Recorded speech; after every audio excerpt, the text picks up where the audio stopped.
Today, I really wanted to narrow in on leverage. 4 categories: models, systems, technology, and people. Hello, welcome everyone to our Accelerated Breakthrough Mastermind session. We do this every Tuesday, gang. So welcome. How we doing? Talk to me. Doing good, Sean. Wow, fantastic. Thank you for speaking up. It's so lonely when somebody doesn't, Andrea. I appreciate it.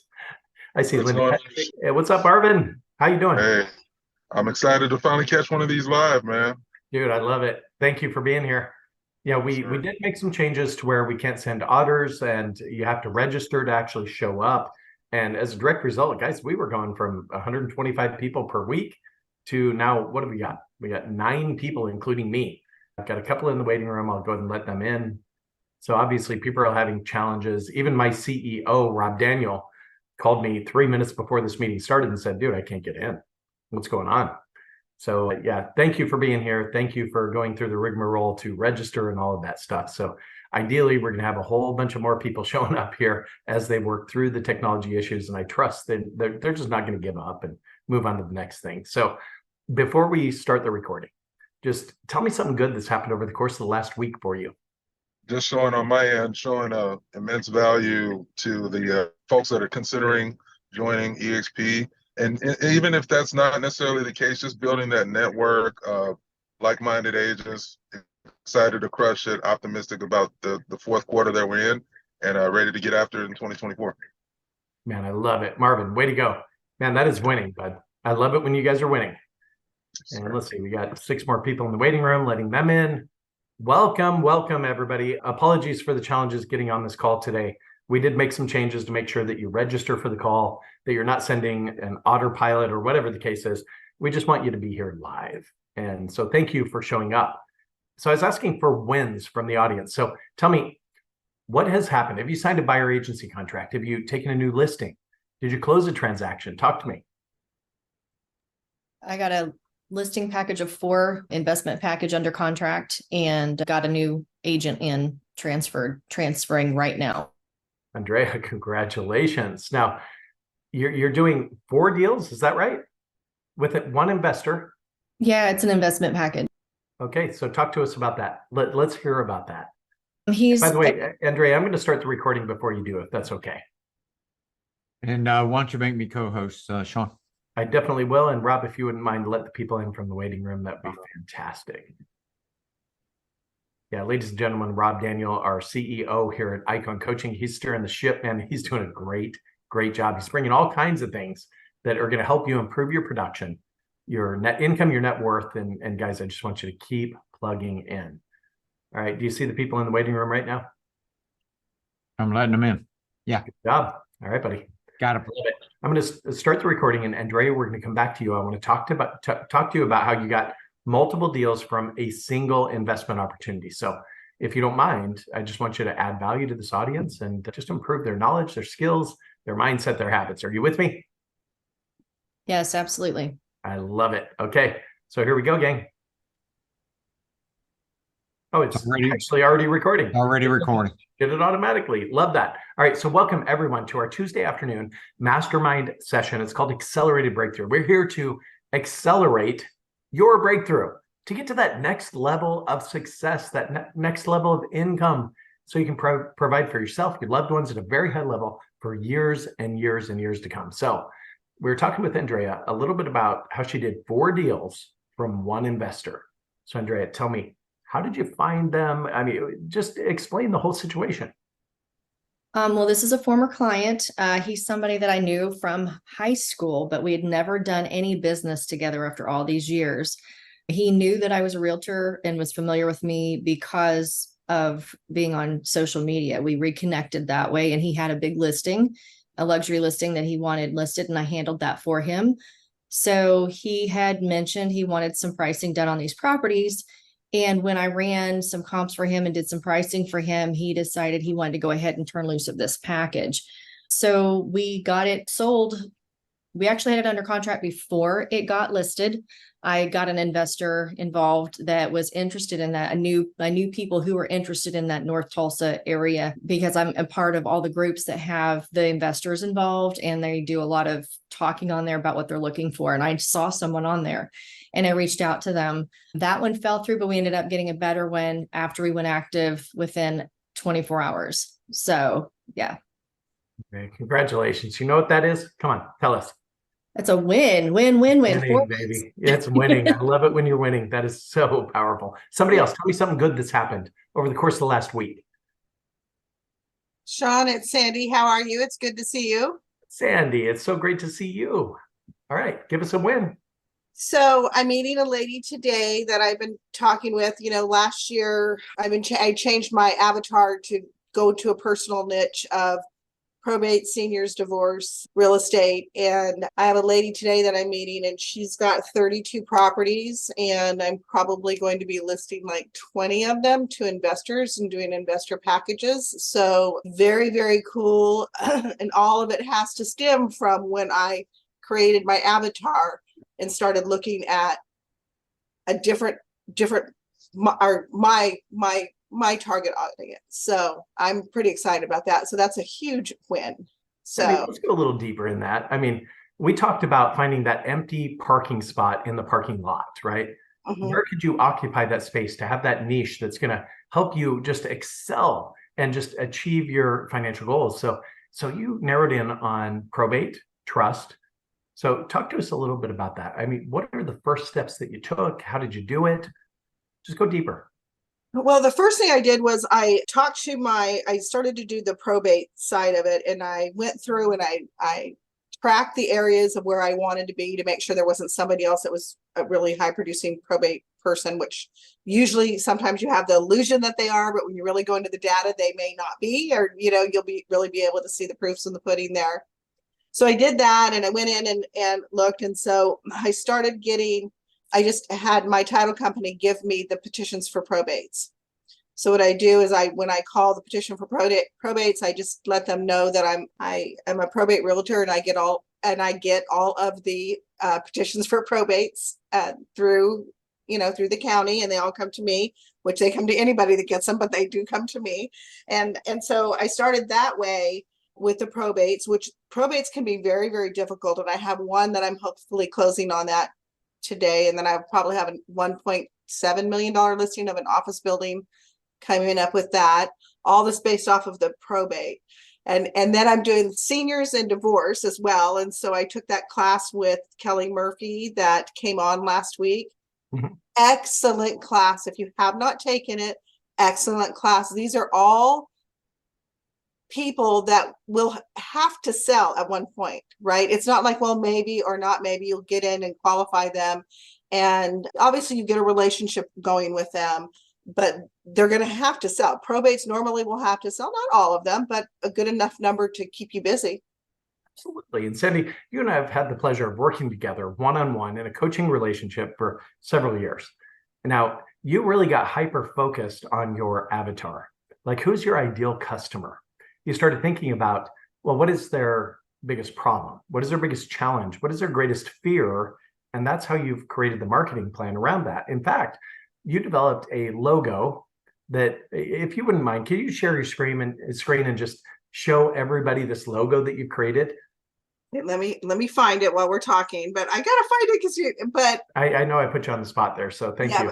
That's okay. But yeah, all I can say is when I took the Gateway to Mastery with Don Hobbs, and it was just an excellent way of thinking about things. We go so big. The other thing that I've done while I'm looking for this is I play bocce every Wednesday evening. I pay $15. I get 2 games of bocce and dinner, and I've created a huge influence around these elder Italian folks. I just closed on a 1031 exchange for a $600,000 new build home. And then I'm closing on another one on November 3rd from that bocce. And I'm getting ready to list another one from that bocce tournament. So that bocce thing. Right. So there's a lot of neat things that you can do. You just got to be focused and get in and do it. So I love it, Sandy. That's so good. So good. Identifying your avatar. Where do they hang out? What websites do they go to? What restaurants do they go to? This is where Sandy has really excelled. She's done so well. Now, Sandy, I don't know if you know, I'm Italian and I'm also Polish. So the joke is that I make myself offers I can't understand. All right, so let's move forward. Here's what we're going to do today, gang. We're going to talk a lot about leverage. We've talked through this model toward mastery. It starts at foundation, goes to pipeline. With tenacity, you break through to momentum. Last week, we talked about momentum, what that looks like, what it feels like, and what you can't ignore once you get to momentum, which is the pipeline and foundation phase of your business. Then today, I really wanted to narrow in on leverage. 4 categories, gang: models, systems, technology, and people. So the models, I'm talking about your economic model, your budget model, your lead generation, lead conversion models, your compensation models, if you choose to leverage through people to increase your production. Now, systems. Now, a system to me is a standardized process that produces a consistent and predictable result. You do it the same way each and every time to get that consistent result in your business. Then there's technology. Now, you've all heard it. The best CRM on the face of the planet for realtors is the one you know how to use. And yet Joshua 4 dubbed this term called the OK plateau, right? We start into something, we turn on the learning, and we get to this position of proficiency. And most agents, they understand maybe 5% of their CRM's capability. And then they just shut off the learning. And the challenge is that they don't know how to segment their list. They don't know how to communicate with that list aggressively and systematically. And yet by understanding your CRM, you're going to be able to crush it with your career. There's no doubt about that. So there's CRM, there's social media ads, Google ads, all kinds of things that you can do in that technical space to increase your lead flow. Then it really becomes about lead conversion. Now, I think when we all started into real estate, we were probably in a prospecting-based business that's enhanced by marketing. Now, the key here is to shift from a prospecting-based business that's enhanced by marketing to a marketing-based business that's enhanced by prospecting. Now, of course, we've got to increase our lead flow. We got to increase our lead conversion. You got to get to 3 to 5 transactions a month. Then all of a sudden you can engage with Chime, a Sync, a follow-up boss, something like that, that's going to increase that lead flow to where then it really becomes about lead conversion. Now, part of the challenge is as we learn how to generate leads, we end up with more leads than we can actually handle. And it's a high-class problem to have where you've got too many leads, not enough talented people to convert those leads. So then that's when it becomes about the people aspect of growing your business. To start, and by the way, I think the mistake a lot of agents make is they go out and they hire a buyer agent. I mean, smart agents recognize that, the listing side of the business is leverage. Anytime you put a sign in somebody's front yard, well, every agent that's associated with your local board has now joined your team to get that listing sold with you and for you. You go sit on a beach and still make money, right? So the smart agents recognize, well, I want to focus all of my attention and energy onto listing lead generation. And the mistake they make is they hire a buyer's agent. And they say, well, here's a couple of things maybe you should know. Now go conquer the world. Here's a bunch of leads. And sadly, the person fails miserably because they're not trained appropriately. So rather than hiring a buyer agent or just a flat out agent to join your team, what I would do is I would engage them as a showing partner first. And it's showing partners / inside sales associate. So because they're not going to show homes for you for 10 hours a day, well, when they're not showing homes, they're going to be picking up the phone, calling into your pool of leads. They're focused on lead conversion. Now I've got that 7-step formula to the lead conversion conversation, gang. I want to get into that just real briefly. You're going to start with a alternative choice question. Hey, Rob, it's Sean Kokoska with eXp Realty. Thank you so much for taking my call. Say, I'm just calling to update my file. See if you're still in the market to buy a home or are you looking to rent? Simple, alternative choice. Now, anybody in the market to buy a home, they're going to reject the notion of renting. They want this American dream of owning their own home, right? So they reject the notion of renting and they give you the answer that you want. It's going to eliminate that wishy-washy, well, we're just looking, we're just thinking about it, whatever the case is, right? So they're going to say, oh, no, we're in the market to buy. Fantastic. Step 2 is to log into the multiple listing service platform.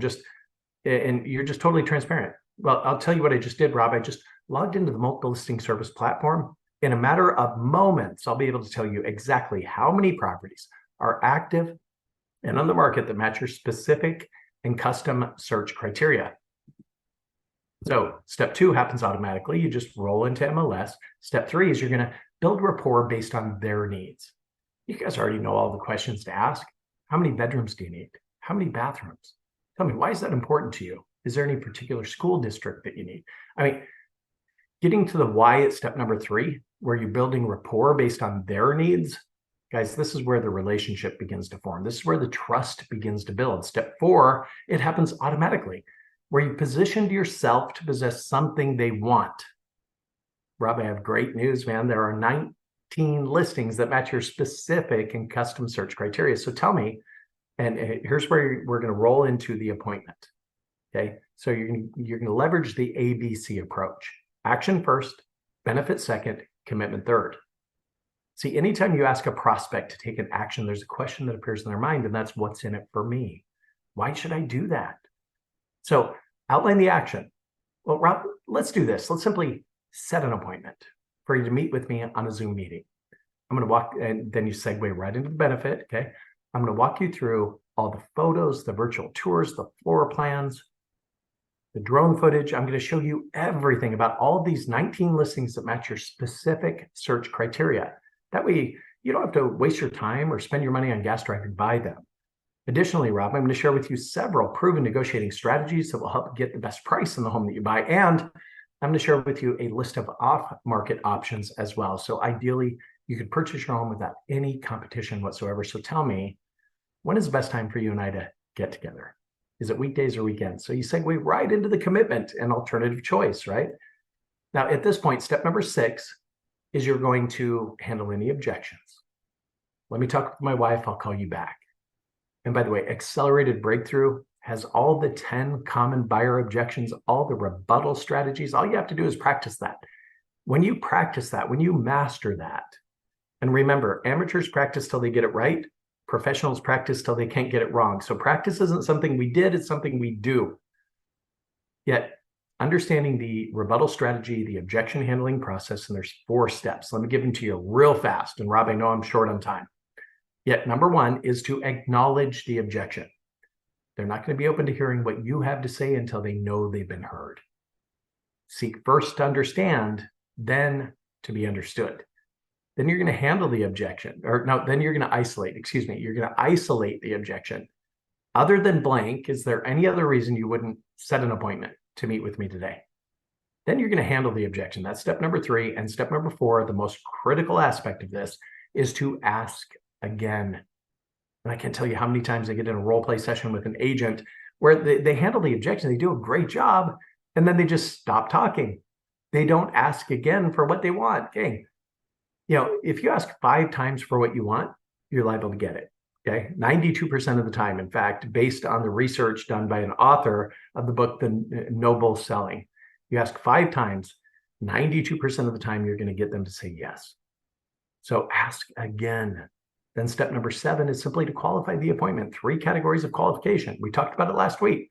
Number 1 is the needs of the prospect. Does that property exist? Number 2 is motivation. For example, do you need to sell your existing house before you purchase your next home? How soon would you like to be in your new home? Tell me on a scale from 0 to 10, 10 being an immediate desire to buy a home, and 0 being, well, you're not interested at all. Where are you at? Okay, you're a 7. Fantastic. Tell me, what needs to happen for you to move from a 7 to a 10? Just qualify motivation. Then it's about financial. Are you paying cash or do you need financing? Oh, you need a loan? You're already pre-approved through Wells Fargo? Good for you. Let me ask, would it be okay with you if I help you save money on your mortgage? Perfect. Then it's back to the ABCs, gang. I'd like to get your permission to have my lender contact you directly. This lender, and we're going to go into the benefit, right? This lender consistently beats other lenders as it relates to closing costs, interest rates, and let's face it, even a 1/8% difference in interest rate over a 30-year mortgage could cost you tens of thousands of dollars. So tell me, when is the best time for my lender to give you a call? Is it weekdays, weekends, or in the next 30 minutes? Okay, in the next 30 minutes, I'm going to send a group text. I'm going to introduce you. You guys can figure out when you're going to meet, how you're going to meet, and let's make that happen ASAP. Two other questions here, and I'll let you go. I assume that because you contacted me directly that you're not contractually obligated to purchase your home through another agent. Is that right? Perfect. By the way, is there anything I should have asked you that I didn't that would better help me understand your situation? Simple as that, guys. It's a 4.5-minute phone call and you get an appointment. So bottom line is we want to talk a little bit about leverage today. I want to mastermind around this. And mastermind means that you're actually going to talk, okay? You're going to participate with us. So Rob, do you have any questions around leverage that maybe could get us started off? Well, I think that everybody here, I would ask each one of you, are you ready for leverage? And when you are ready for leverage, who do you think that you need to start off with? I mean, what is your first hire? And I know people are going to have different opinions, different thoughts. So what is your first hire that you think that you need or you should do? Who's first? Love it, Rob. What a great question. Take it away, Jack. I think transaction coordinator or assistant. Love it. Okay, so transaction coordinator or assistant. Now, here's my input. And we talked about this morning, got the whole team together. We talked about what are we going to talk about today during the Accelerated Breakthrough Mastermind, and we decided on leverage. Now, Paula King, who's one of our fantastic coaches here at Icon Coaching, she said, Sean, the first key hire for a real estate professional should be a coach to guide your steps, to help you with the compensation models, to make that more of a results-driven compensation model. So let's say it's a transaction coordinator, Jack, and I love the direction you're going because let's talk about Pareto's principle just for a second, the 80-20 rule. 20% of your actions in real estate sales are going to yield at least 80% of your results. And yet so many times we get to this position of momentum and we find ourselves getting sucked down into that 80% stuff, all that stuff that needs to be done, yet it doesn't move the needle for your production or your bank account balance. So a smart person is going to engage with a transaction coordinator. Now, at first, I would recommend that you outsource this. It's $300 to $500 per transaction. It's a predicated fee, meaning you don't pay it unless the deal closes. Now, the challenge with that is that the only thing that the transaction coordinator is going to do for you is, in fact, transaction coordination. They're not going to help you implement and deploy your next new strategy or tactic to increase your production. No, they're just going to push the paper. That's it. So once you get to 3 to 5 transactions, I would definitely encourage you to hire this person in-house. They could be maybe part-time at first, 4 hours a day, ideally full-time, 8 hours per day. And they're going to spend 2 to 3 hours per day in transaction coordination. Then the other 5 to 6 hours per day, they're going to help you organize your database. They're going to help you implement and deploy new communication strategies. Like, for example, a real estate investment seminar to teach people how to invest in real estate. They're going to help you set up your next customer appreciation event or send out that next, social media post where it's educationally based. It's content driven to teach people something. See, the easiest way to build trust and rapport with people, gang, is to teach them something. So by doing like a state of the market address or something like that, where it's a video, you're outlining how many homes were on the market at the same time last year, what's the average appreciation, what's the average days on market, what's the average list price to sales price ratio. Just putting that information out there is going to attract people to you.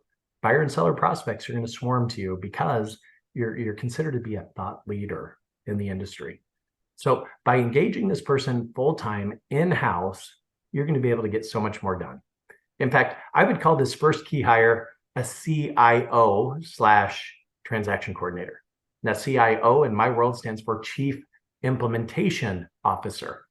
They're going to take these ideas, these strategies. You have them show up at this Tuesday call. They extract all kinds of information, and then they get busy. They put it in place. They make sure it gets done. You're busy. I get it. You're dealing with that next buyer, that next listing. You don't have the time necessarily to implement new ideas, strategies, and tactics. So this person is going to take the reins. They're going to do that with you and for you. Now, let's talk a little bit about compensation, okay? Now, if the average going rate for a transaction coordinator in your world is, call it $50,000 per year, and I'm just using round numbers, okay? $50,000 per year, do not offer them a salary of $50,000 per year. In fact, offer them a salary of $25,000 per year. And then based on the number of transactions you intend to close, just do the math. The delta is 25,000 between what you're going to pay them and what they're worth. So 25,000 divided by, let's say I want to do 50 transactions, I'm going to do the math. And then I'm going to give them a bonus per transaction so they can earn at least 50,000. Yet by motivating them through compensation, they're going to want you to close 60, 75, 100 transactions, and they get to make a heck of a lot more than what they're actually worth. You guys with me on this? I love it. So coach first, transaction coordinator second. What do you think that third key hire is? What do you guys think? Talk to me.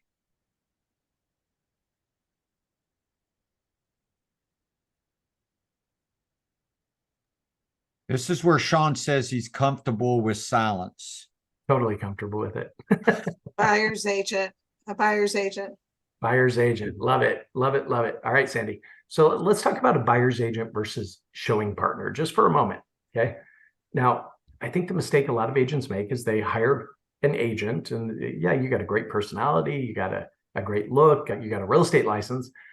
Join my team, be a buyer's agent. I'm going to give you all these leads. Here's a couple of things maybe you should know. Now go conquer the world. Now, sadly, most of the time that person fails, and they fail miserably, and they waste a lot of your money in the process because they are not prepared for the role. They don't understand how to convert leads. They're not great on the phone yet. They're doing the best they can. Yet, what I would encourage you to do is hire a showing partner next. Okay, not that it's a wrong answer, Sandy. I mean, if the person has experience, they've closed 20 plus transactions over the course of their career, they want to join your team as a buyer's agent, go for it. If they're a brand new agent, I wouldn't give them that buyer agent title yet. I would hire them as a showing partner / ISA, inside sales associate.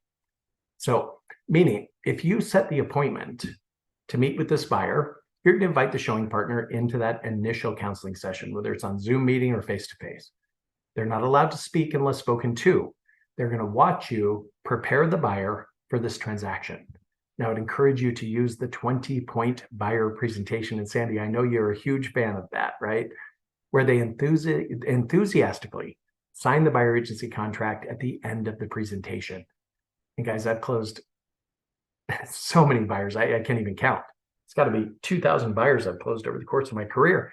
And yet first appointment to sign buyer agency contract was 100%. And the reason for that is because of the system. And that's what we're talking about today is leverage, right? The system of the 20-point buyer presentation. See, there are 20 expectations that you must set as a realtor.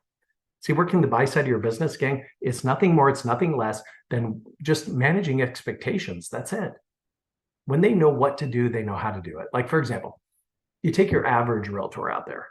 They work with this difficult buyer. They have to show them 40 homes before they find the right one. Then they finally want to make an offer. And what kind of an offer do they generally want to make? Talk to me. Low ball. Low ball. It's not going to be accepted. You know that. And here's the point. We don't need practice writing contracts. We want to write contracts that stick. So during the initial counseling session, you're going to share with them the average list price to sales price ratio. Let's say in your market area, it's 99.1%, meaning if the seller's asking $100,000 for the property, they're going to get $99,100 on average, okay? And then you simply use some scripting, and with mere words, gang, you can make millions of dollars selling real estate. So you say something like, the reason I share this information with you right now is because, quite frankly, I'd rather turn you down now than disappoint you later. If you think you could come in and offer $5,000, $10,000, $15,000 less than the request price and actually expect to buy that home. So I don't make the market, I simply interpret the market. So I've got a very direct question for you right now. If we found you a home at $100,000 and the seller's only willing to come down to $99,100, is that going to be okay with you? And of course, I'm using round numbers for the sake of this discussion. Take your average sales price, the average list price to sales price ratio, maybe it's 500, maybe it's $1 million. Yet use the numbers and set the expectation. See, when you set the appropriate expectation, gang, your buyer side of your business becomes really simple and fluid. And by the way, so many times you have a buyer, and if you have not had a buyer yet, go behind your back to buy a for sale by owner. You just haven't been doing this long enough, because it's going to happen. How many of you guys had that happen? Anyone? Yeah, many of us. And so again, we've got to set expectations. For example, when you see a for sale by owner sign, or maybe you see it on Zillow or FSBO.com, and you want to look at that property, here's what I want you to do. I want you to call me first. Now, the reason for that is because for sale by owners, they're either going to pay an attorney or they pay a real estate professional to write and negotiate the contract. And by the way, attorneys, they charge by the what? Hour. About an hour. By the hour. Let me tell you a story about the Jones family that I helped about 6 years ago purchase property. Now, they thought they were doing the right thing. They saw a for sale by owner sign. This is before they met me. They called the number on the sign. They set an appointment. They went over and looked at the property unrepresented. They fell in love with this house. They really did. They fell in love with it. They hired an attorney to write and negotiate the contract because this is the largest transaction of their life. Now, here's the thing. The next step after you get the property under contract is to complete a home inspection. Now, they found significant foundation damage at this property. The seller was not willing to fix it, so they had to terminate the contract. Not only did they not purchase the home that they fell in love with, they had to kill the deal. They also got stuck with a $6,000 attorney bill. Ouch. Set them back a little bit. Now, I'm commission-based, meaning I only get paid when you actually close upon and move into the home that you want to buy. So when you see that for sale by owner, will you call me first? Say yes. See, what I'm demonstrating here is setting expectations. When you set and manage expectations with your buyer prospects, who ultimately become clients because they signed a buyer agency agreement, well, everything else becomes easier and a lot of things become unnecessary. You guys with me? So check out the 20-point buyer presentation. It is session number 7 of Accelerated Breakthrough. And when you implement and deploy that and you train your agents on how to do that, guys, everything becomes easier. No doubt about that. Shoot, and I'm just looked at the clock. I'm over time. Rob, I did it again, man. I was just really wordy today, wasn't I? Rob had to jump off. Oh, you did? Okay. Well, you guys, thank you for letting me just talk. I just got on a roll, I guess, but I really wanted you to talk today, and I really screwed that up. So with my sincerest apologies, please show up again next week. And don't just show up to take notes and hang up the call. Don't just show up to turn your camera off. I want you to engage. See, how you participate on this call is how you're going to participate in everything in life. So gang, thank you for being here. Again, we're going to do this next Tuesday, 3 o'clock Eastern, 12 o'clock Central, or 12 o'clock Pacific, excuse me. And look forward to seeing you then. Until then, just be on purpose, be productive, be powerful. Thanks for being here, gang. Talk to y'all soon. Thank you.